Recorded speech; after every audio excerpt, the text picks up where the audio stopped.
అది అది పుట్టింది, ఇది పుట్టింది, అది తిన్నది, ఇది తినింది, అది పెరిగింది, ఇది పెరిగింది, అది క్షీణించింది, ఇది క్షీణించింది, అది నశించిపోయింది, ఇది నశించిపోయింది.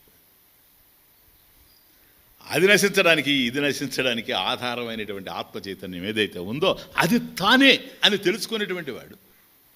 కాబట్టి మృత్యువు దేన్నైనా ముట్టుకోగలదేమో కానీ నన్ను ముట్టుకోలేదు. నన్ను ముట్టుకోలేనప్పుడు నాకు దుఃఖం లేదు. నాకు గనక మృత్యువు ఉంటే నేను దుఃఖపడాలి. మృత్యువు ఎవరికి? దేహానికి మృత్యువు కానీ దేహినైన నాకు కాదు.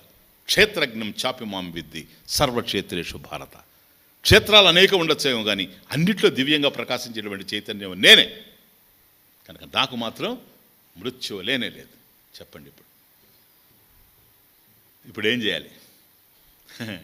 అందుకని దేని మీదనో ఆధారపడి వస్తున్నాను శ్లోకం దగ్గరికి ప్లీజ్.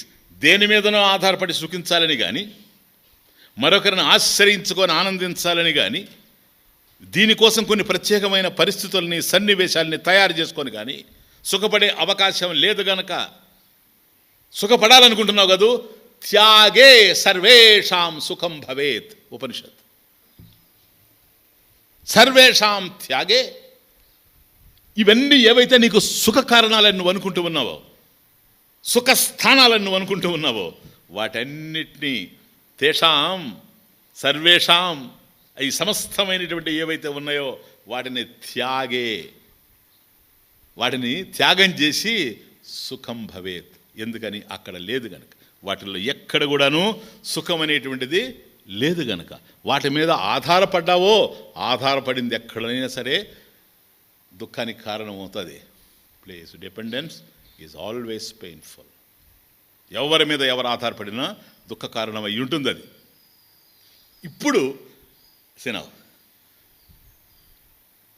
ఇవన్నీ తయారైతే సుఖపడతాను అనుకున్నాడే, వాటి నుంచి విడిపడిపోయాడు. ముక్త పురుషుడు వాటి నుంచి విడిపడి ఉన్నాడు. ఎందుకనో తెలుసా? అవి తయారు చేసుకున్న ఆ సిచ్యువేషన్స్ని క్రియేట్ చేసుకున్న నేను సుఖపడలేను. సుఖం వాటి మీద ఆధారపడలేదు, సుఖం వాటిలో లేదు. అట్లాగే వీటి నుంచి కనుక నేను విడిపడినట్లయితే దుఃఖం నుండి విడిపడతాను. నో నో నో నో నన్ను తెలుసుకోవడం వల్ల దుఃఖం పోతా ఉందే కానీ వాటి నుంచి విడిపడితే దుఃఖం పోదు. మనం చాలా వాటిని తగిలించుకున్నాం, చాలా వాటిని తొలగించుకున్నాం. ఆలోచించండి. చాలా వాటికి సంబంధించి ఉన్నాం, చాలా వాటి నుంచి విడిపడిపోయాం. చాలామందితో కలిసాం, చాలామందికి దూరం అయిపోయాం. ఆ కలిసినప్పుడు సుఖం కలుగుతుందని, విడిపోయినప్పుడు సుఖం కలుగుతుందని. కానీ ఏమీ జరగలేదు. మళ్ళీ మనల్ని మనం ఆలోచిస్తూ ఉన్నాం. ఎందుకో తెలుసా? అక్కడెక్కడ ఈ సుఖాలు అనేటువంటివి లేవు గనక. తేషాం సర్వేషాం త్యాగే సుఖం భవేత్. నువ్వు సుఖపడాలి అని అనుకుంటే అవన్నిటినీ త్యాగం చేసి సుఖపడడమే ప్రధానం. ఇట్లా అన్నిటి నుంచి విడిపడిపోయిన వాడెవడో అతడు స్వేచ్ఛాపురుషుడు. Please, he is perfectly free. Perfectly free. మళ్ళీ కొద్దిగా అది ఇది కాదు, అది స్వేచ్ఛ, ఫ్రీడమ్, టోటల్ ఫ్రీడమ్. ఇది is perfectly free, totally and absolutely free. Absolutely free. ఇంకా అతని యొక్క స్వేచ్ఛని భగ్నం చేసేవాళ్ళు లేరు, అతని యొక్క స్వాతంత్రాన్ని భంగపరిచేటువంటి వాళ్ళు లేరు. మనమందరం స్వేచ్ఛ స్వాతంత్రాలు కోరుకుంటూ ఉన్నామే కానీ పొందలేకపోతున్నాము. ఎందుకో తెలుసా? ఎక్కడైతే స్వేచ్ఛ స్వాతంత్రాలు లేవో అక్కడ వెతుకుతూ ఉన్నాం. కాబట్టి ఏ స్వేచ్ఛ అయినా నీ మీదనే ఆధారపడింది. నువ్వే స్వేచ్ఛాజీవి. ఎవరి జ్ఞానమైతే సుస్థిరంగా ఉందో, ఎవరి ఆనందమైతే నిరంతరం ప్రవాహ రూపంలో ఉందో, ప్లీజ్, ఎవరికైతే ప్రపంచం విస్మృతప్రాయమో స నిత్యముక్త ఇష్యతే. క్లియర్? నిన్న చూసినట్టుగా ఇంత జ్ఞానం ఉండినా దేహం ఉందా లేదా? అది అందుకనే జీవన్ముక్త. ముక్త అన్నిటి నుంచి విడిపడిపోయినవాడు, దుఃఖాల నుండి విడిపడిపోయాడు, ఈ పరిస్థితుల నుంచి విడిపడిపోయాడు. కేవలం తన మీదనే కేంద్రీకృతమైంది ఆనందం, తానే ఆనంద స్వరూపం అని తెలుసుకున్నాడు. అయినా ఈ దేహం ఉంది కాదు, ప్రారంధవశాత్తు వచ్చినటువంటి దేహం ఉంది కాదు, ఇది కొనసాగాలి. అందువల్ల నిన్న కూడా చూచాం కదా, భిక్షాన్న మాత్రేణ చతుష్ట్యమంత. కాబట్టి ఈ దేహం ఉన్నంత వరకు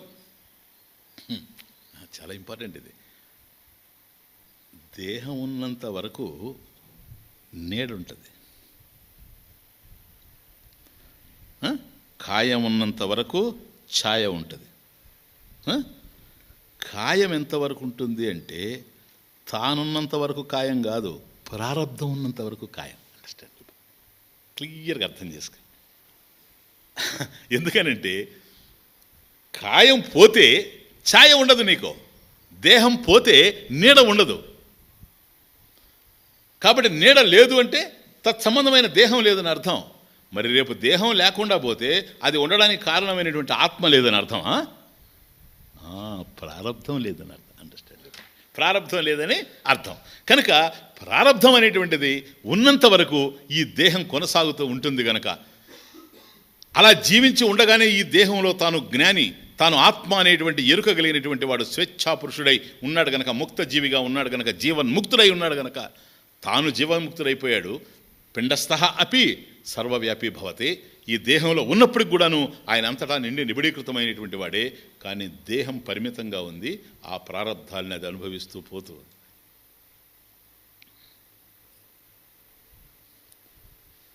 థ్రోట్ క్యాన్సర్ నుండి రామకృష్ణ పరమహంస విడుదల కాలేదు దేహం. సర్కోమా నుండి రమణ మహర్షి దేహం విడుదల కాలేదు. డయాబెటీస్ నుండి ఇంకా అనేకమైనటువంటి వ్యాధుల నుంచి వివేకానంద దేహం విడుదల కాలేదు. కానీ ఆ దేహాలు అనుభవిస్తున్నాయే కానీ వాళ్ళకు మాత్రం లేదు. వాళ్ళకు మాత్రం లేదు. నాకు క్యాన్సర్ ఉందని రామకృష్ణ అనలేడు. క్యాన్సర్ అనేది ఉండడానికి ఆధారమైన వాడిని నేను. It's the point. క్యాన్సర్ అనేది ఏంది? క్యాన్సర్కి సంబంధించిన నాలెడ్జ్ ఉంది కనుక క్యాన్సర్ అని చెప్తున్నావు. సర్వజ్ఞానం నాలోనే ఉంది, అందుకని నేను సర్వేశ్వర, సర్వాత్మ, సర్వేశ్వర. ఇది ఇంపార్టెంట్. కాబట్టి దేహం ఉన్నంత వరకు సిద్ధమా, ఈ దేహం ఎక్కడొకటి చోట ఉండాలి. ప్రారంభం ఉన్నంత వరకు దేహం ఉండాలి. ఈ దేహంలో ఉన్నవాడే దేవాలయంలో పరమేశ్వరుడు ఉన్నట్టుగా, దేవుడు ఉన్నట్టుగా ఈ దేహంలో ఉన్నాడు. ఇప్పుడు అందరి దేహాల్లో ఉండేది జీవుడు, జ్ఞాని దేహంలో ఉండేది జీవుడు కాదు, దేవుడు. జ్ఞాని దేహంలో ఉండేది దేవుడు. ఎందుకని తానే దేవుడని తెలుసుకున్నాడు. రేపు నువ్వు తెలుసుకుంటే నీ దేహం కూడా దేవాలయమే, నేను తెలుసుకుంటే నా దేహం కూడా దేవాలయమే. కేవలం జ్ఞానం మీదనే ఆధారపడి ఉంది. తెలియనంత వరకు నేను జీవుణ్ణి, తెలిసిన తర్వాత అది. అందువల్ల ఈ దేహం ఉంది కనుక, దేహం ఉండినా దైవం అనే భావంతో ఉన్నాడే కానీ దేహం అనే భావంతో లేడు జీవన్ముక్తుడు. అంతేనా? నేను దేహం అనుకుంటున్నాడా? లేదు. ఇది జీవన్ముక్తుడి విషయం. కానీ నేను ఒక విషయం మీకు చెప్పాను. ఈ 5 శ్లోకాలలో అద్భుతమైన విషయం ఏంటంటే, అటు జీవన్ముక్తుడిని చూపిస్తూ ఉంది, ఇటు సాధకులమైనటువంటి మనం కూడా ఆ సిద్ధ పురుషుల యొక్క స్థాయికి ఎట్లా వెళ్ళాలని. కాబట్టి మనం ఏం చేయాలి అని అంటే, ఆయనకి ఆత్మజ్ఞానం నిరంతరం ఉంది.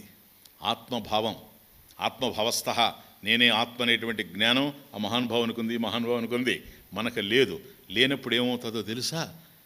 నేను ఆత్మభావం అనేటువంటిది మరిచినటువంటి దశలో దేహభావం ఉంటుంది. నేనే దేహము అనే. అందువల్ల దేహభావం వల్ల ఆత్మభావం మరుగునబడేటువంటి అవకాశం ఉంటుంది. అందువల్ల మనమేం చేయాలి? నిరంతరం నేనే ఆత్మ అనేటువంటి అనుసంధానం చేస్తూ పోవాలి. శ్రవణ మన నిధిధ్యాసల్లో వాళ్ళకి న్యాచురల్, సహజం.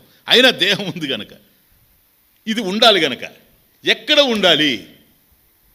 ఆయన కూడా ఇల్లు కట్టుకోవడానికి ప్రయత్నం చేశాడు అనుకోండి, మనలాంటి వాడు అయిపోతాడు. పెళ్లి చేసుకున్నాడు అనుకోండి, మనలాంటి వాడు అయిపోతాడు. ఎందుకంటే సుఖం కోసం ఇది వెతుకుతున్నాడని అర్థం. ఎక్కడ ప్లీజ్ మీకు ఎంత వెతికినా అది జీవన్ముక్తులంటే చిన్న విషయం కాదు. ఎంత ప్రయత్నించి పరిశీలించి పరీక్షించి చూసినా ఎక్కడైనా అయోట్ ఆఫ్ ట్రయల్ కూడా కనపడదు మీకు. ఎందుకో తెలుసా? కేవలం తన మీదనే తాను ఆధారపడి ఆత్మానంద స్వరూపుడై ఉన్నాడు గనక. మరి దేహం ఉంది, ఇది ఎక్కడ పెట్టుకోవాలి? మూలం తరోహో కేవలమాశ్రయంత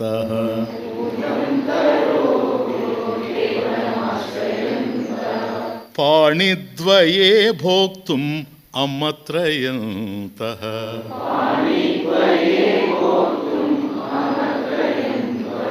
కంధామపి స్త్రీమివ కుత్సయంతః